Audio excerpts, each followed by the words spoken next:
যেই সম্পর্কের মাধ্যমে তারা পৃথিবীতে একজন নেককার সন্তান কামনা করে।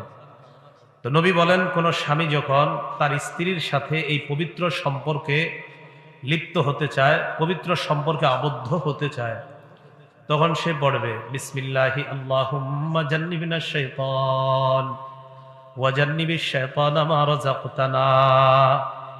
আল্লাহর নামে, আল্লাহ আপনি আমাদেরকে শয়তান থেকে দূরে রাখেন, আর আমাদেরকে এই পবিত্র সম্পর্কের ফলে যে রিজিক, যে সন্তান দান করবেন, এই সন্তান থেকেও আপনি শয়তানকে দূরে রাখেন।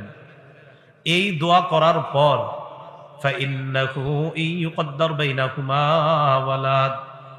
তাদের দুজনের ভাগ্যে যদি আল্লাহ সন্তান লিপিবদ্ধ করে দেন, লাম ইয়াদুররুহু শাইতানুন আবাদা, এই সন্তানকে শয়তান কখনো ক্ষতি করতে পারবে না।